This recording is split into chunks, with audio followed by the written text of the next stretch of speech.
Salut à tous, c'est Lunaris. Aujourd'hui, le test de la Yamaha AG100 de 2000. Allez, c'est parti!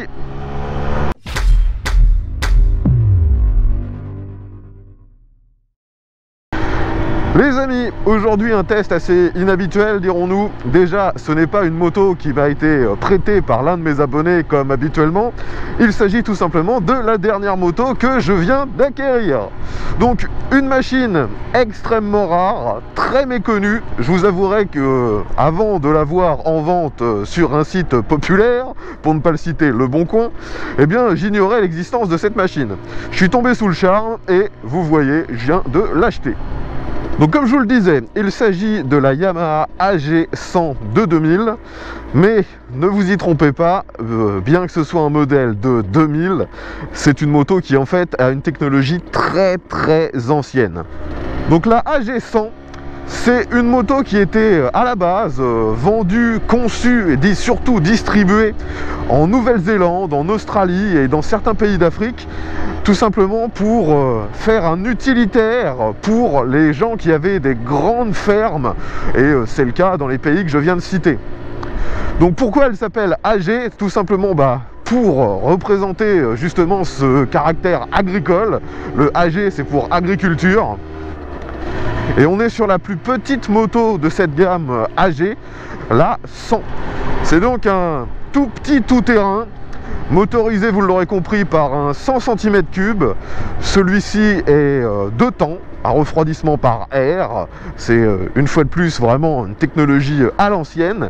Et quand je vous disais que le fait qu'elle soit de 2000 est un peu trompeur, c'est qu'en fait cette moto a été distribuée par Yamaha à partir du début des années 70, et les derniers modèles distribués de cette AG100, c'était il y a uniquement 2-3 ans. Ils l'ont vendu avec très peu de modifications au fil des années pendant près de 45 ans.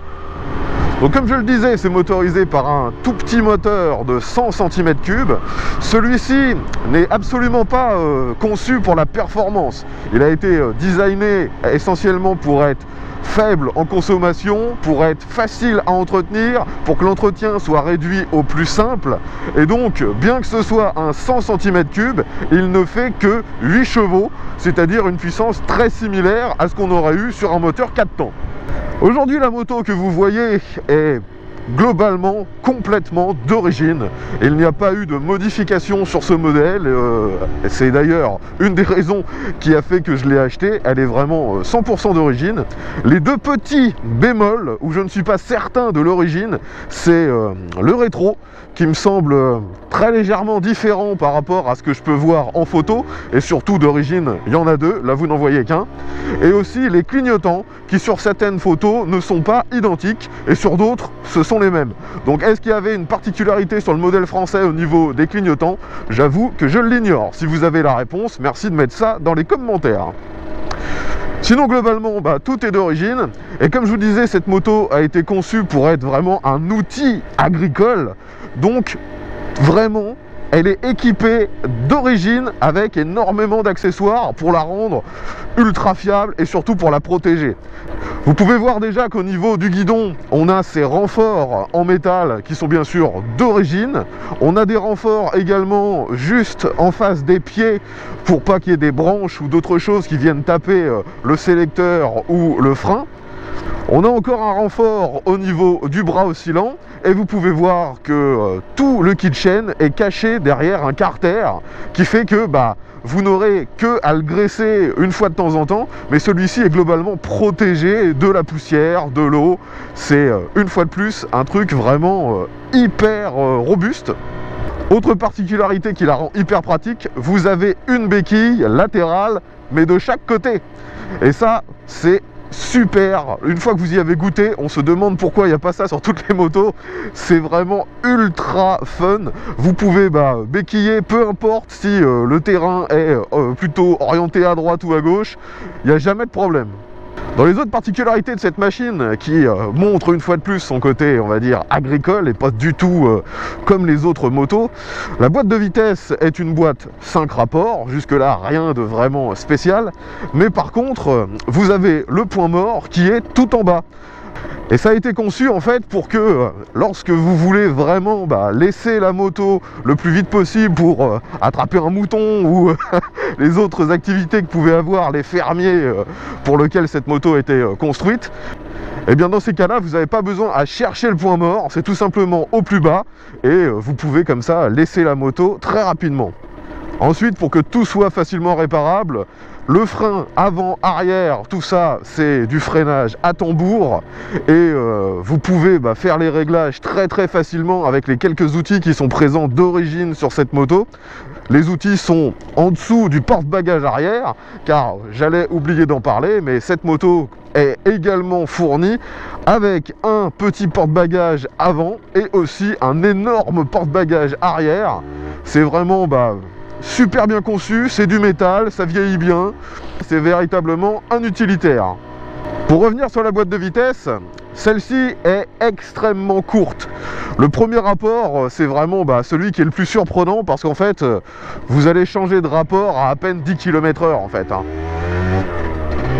Et quand on regarde la vitesse de pointe, on voit bien une fois de plus que c'est quelque chose qui a été conçu pour être en dehors de la route parce que vous n'irez pas à plus de 90. Allez, je teste un petit peu le frein. Donc frein arrière, ça freine plutôt bien. Et frein avant, lui aussi freine plutôt bien. C'est des freins à tambour, comme je vous ai dit. Le problème, c'est qu'en fait, la sensibilité est bonne au début du freinage. Mais après, si vous essayez de freiner plus fort, il se passe pas grand-chose de plus. C'est là le problème des freins à tambour. On va essayer de faire une petite accélération sur cette route. Donc, je signale que je redémarre. Là, je suis au point mort, vous voyez, tout en bas. Je passe la première et on est parti. Vous voyez que le premier rapport est extrêmement court. Là j'arrive à 50, 60, 70, je passe la 5. Et maintenant je suis sur le dernier rapport, faut vraiment attendre pour réussir à monter à 80-90. La vitesse de croisière, si vous êtes en dehors d'une agglomération, c'est 80. J'arrive sur un tout petit dodane. Ça se prend, mais je le sens à peine. Sur cette moto, une fois de plus, tout a été conçu pour être hyper fiable. Donc à l'avant, on a une fourche standard d'un diamètre assez étroit. Celle-ci est directement avec des soufflets afin de ne pas abîmer justement les tubes de fourche et qu'il n'y ait pas de poussière qui vienne se coller au niveau des joints. À l'arrière, une petite suspension de chaque côté. Celles-ci sont réglables. Actuellement, je suis sur le réglage le plus soft. Et pourtant, c'est déjà tout à fait satisfaisant alors que je suis quasiment aussi lourd que la moto. Je rappelle que celle-ci fait 110 kg tout plein fait, c'est-à-dire avec 11 litres d'essence et 1,5 litre d'huile. Parce que bien sûr, c'est un deux temps avec un graissage séparé pour pas avoir à s'ennuyer à faire du mélange. Donc forcément, vous le voyez, si je reste en 3, 4, 5, les relances sont absolument inexistantes. Si je veux un minimum de patates, il faut que je me remette en 2. Mais c'est clairement pas le but de cette machine. À l'époque, il y avait d'autres motos bien plus performantes. Celle-ci se voulait véritablement un entrée de gamme, un utilitaire. D'ailleurs, vous pouvez voir que lorsque je me stabilise, comme actuellement à environ 60, le moteur ne fait pas trop de bruit. Bien que ce soit un deux temps, on a bien sûr cette sonorité typique à ce type de moteur, mais c'est pas exubérant, c'est pas fort, c'est l'échappement d'origine bien sûr, et on vous entend pas arriver à 15 km comme avec une petite pétrolette trafiquée. Là, ça reste tout à fait discret. Allez, de nouveau un petit freinage. Et ouais, je suis vraiment surpris, ça freine plutôt bien. J'ai juste changé le réglage pour que ça freine tout de suite, qu'il n'y ait pas trop de zone morte. Après, c'est vrai que si je veux freiner encore plus fort, là, par contre, ça devient un petit peu mollasson. Allez, on va sortir de la route. C'est une machine conçue pour le off-road. Eh bien, on va faire un minimum de tout-terrain avec elle. Alors, vous voyez bien que si je suis pas sur le bon rapport, la moto, globalement, elle tolère très mal les pentes. C'est pour ça qu'on a ce fameux premier rapport qui est extrêmement court pour justement pouvoir grimper dans ce genre de chemin sans difficulté. Là, je suis en deuxième. et ça se passe très bien. Après, il faut prendre son temps, hein. C'est pas une moto de sport, c'est juste une machine conçue pour aller où vous voulez sans difficulté et pour pouvoir trimballer des trucs. Alors je sais pas si vous le verrez à la caméra parce que souvent les angles écrasent un peu les perspectives, mais ça grimpe sévère ici, hein. Il y a pas mal de silex. La moto n'est pas trop lourde, donc je la tiens assez facilement. Ça me fait beaucoup penser en fait à mon ancienne TS 125 qui était de 1978 si je me souviens bien.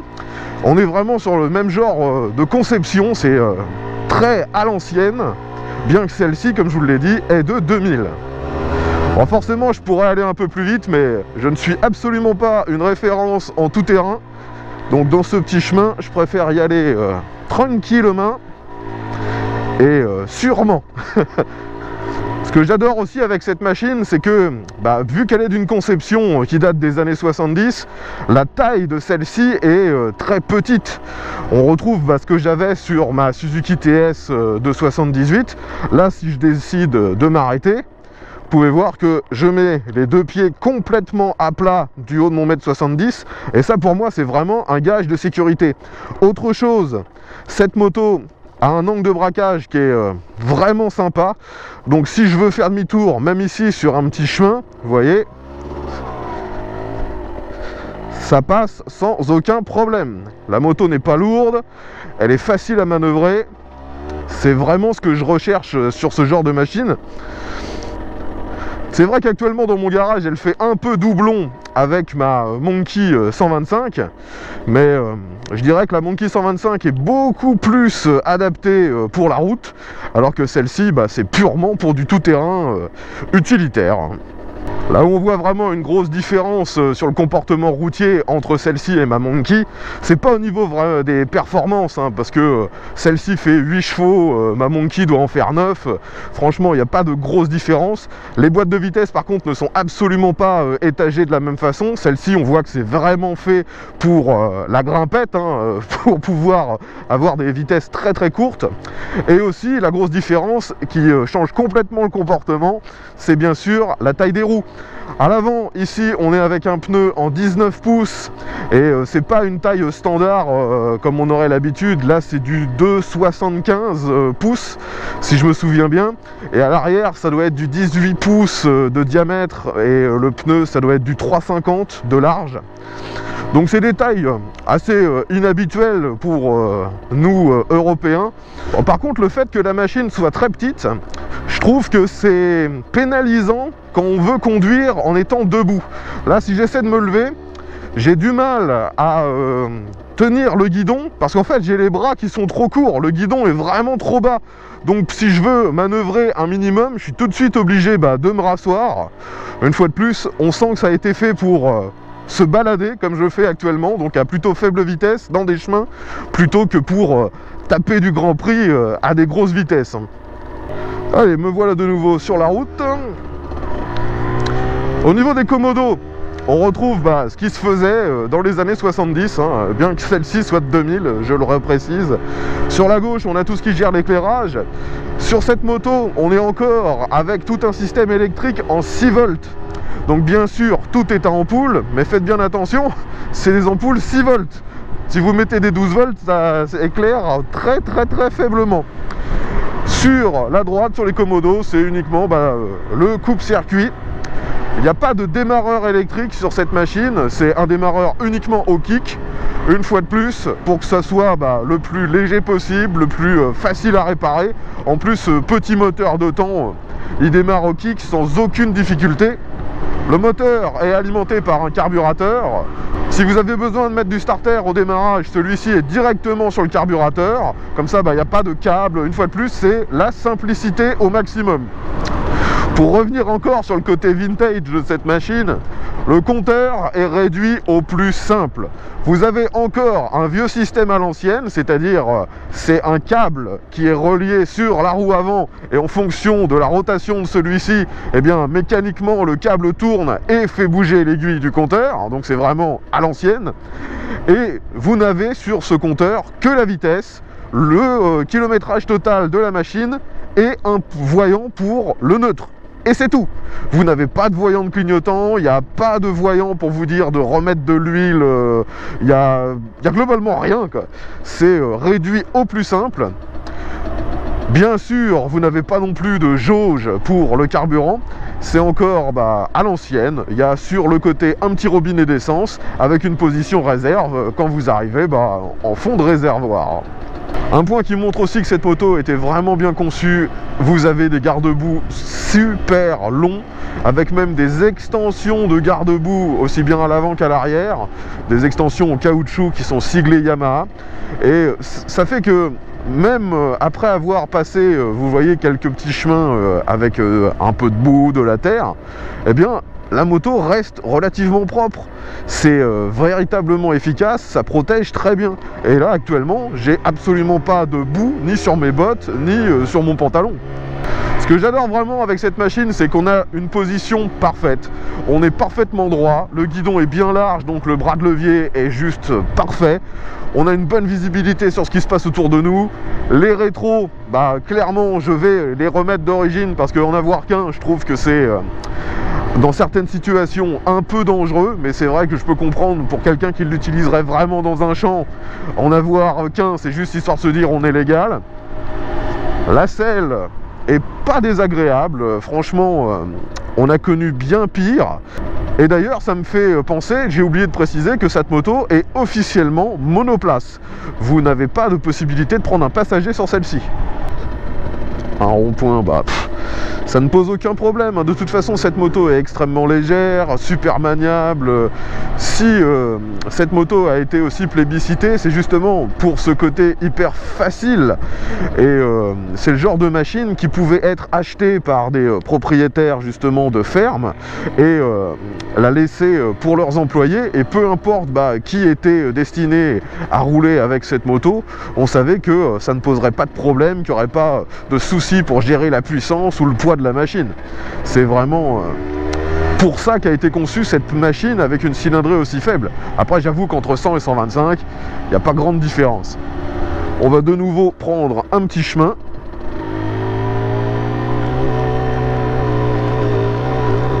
Je repasse en deux.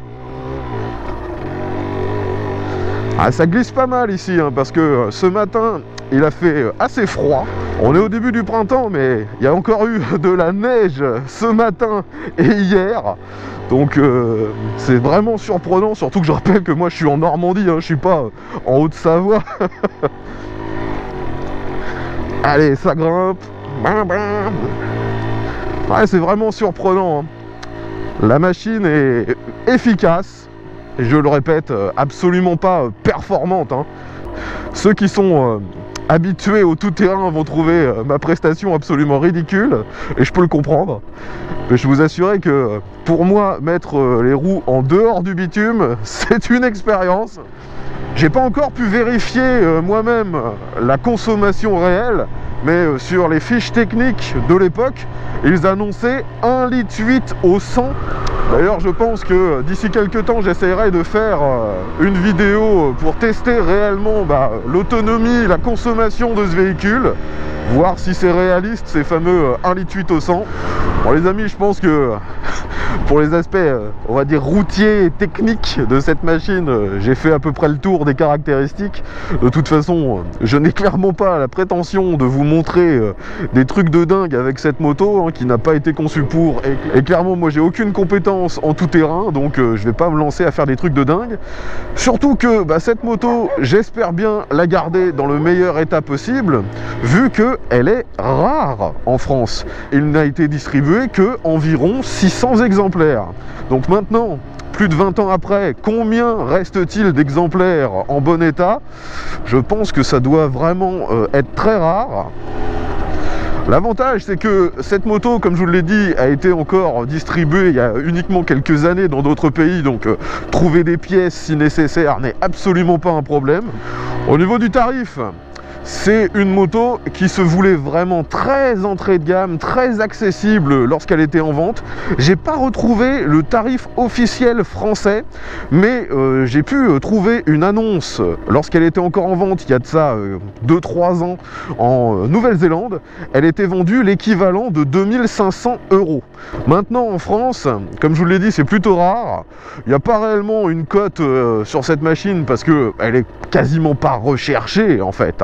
Mais je pense que le fait qu'elle soit avec une conception très ancienne, encore en 2 temps, et donc au final tout le monde la prend pour une machine des années 70, sa cote pourrait augmenter très légèrement au fil des années. Actuellement, une machine comme j'ai aujourd'hui, ça vaut dans les 1500 €, mais vous voyez bien que c'est une moto que j'ai aujourd'hui complètement d'origine, en très bon état, quasi neuve, et elle n'a que 7300 km. Donc voilà les amis, je pense avoir fait le tour des caractéristiques et de toutes les particularités de cette AG100 de 2000. Si vous avez des questions concernant ce modèle, eh bien mettez ça dans les commentaires. Si vous êtes l'un des rares propriétaires ou si vous avez possédé cette machine, dites-nous ce que vous en avez pensé. Est-ce que vous avez eu des problèmes? Est-ce qu'il y a des choses à surveiller sur ce modèle? Moi globalement, j'ai pas trouvé réellement de problèmes récurrents. De toute façon, comme je vous disais, tout a été conçu pour être facilement réparable. J'espère que ce test un peu inhabituel par rapport à ce que je propose d'habitude vous aura plu néanmoins. Si c'est le cas, pensez à mettre un petit pouce vers le haut, partagez la vidéo sur les réseaux sociaux, et puis on se retrouve très bientôt pour d'autres vidéos, et très certainement des vidéos en off-road avec cette petite machine. Allez, ve à tous et profitez du paysage.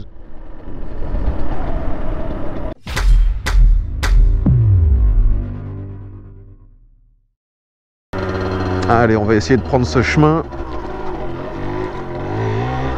Encore beaucoup de racines ici.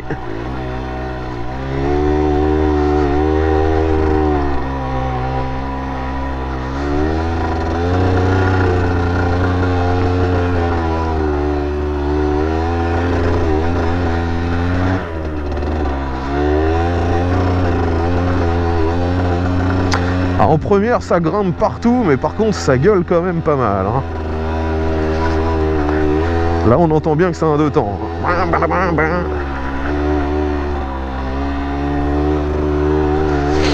Une fois de plus, je sais pas du tout si vous vous rendrez compte de la pente, mais putain, c'est raide ici.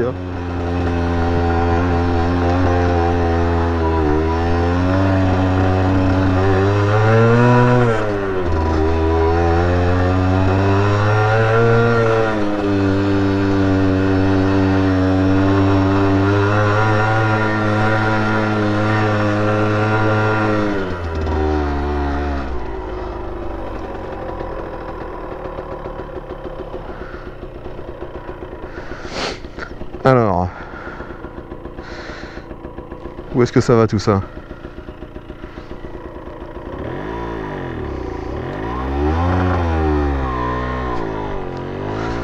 Allez, je sais pas où ça va, on continue.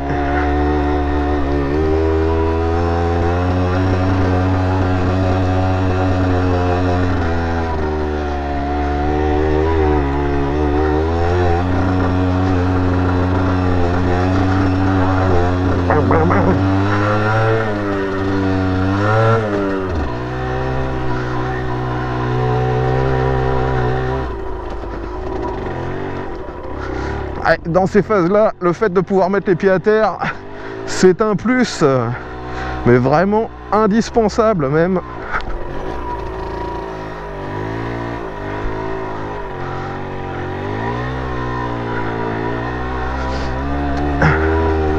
Je me lance dans des trucs, moi.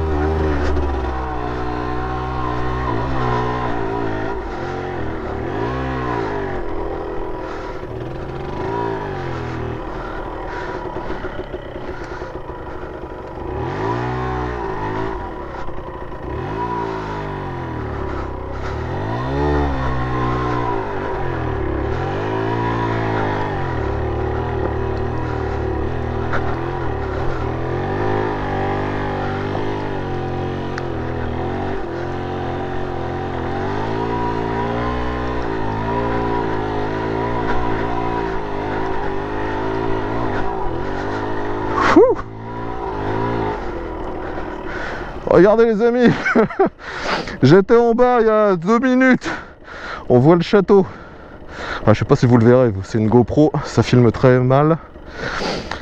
On voit les écluses au loin, les bateaux. Allez les amis, il me reste encore peut-être 50-100 mètres à faire. C'est raidos, hein. Même en moto, il faut la tenir la machine, hein.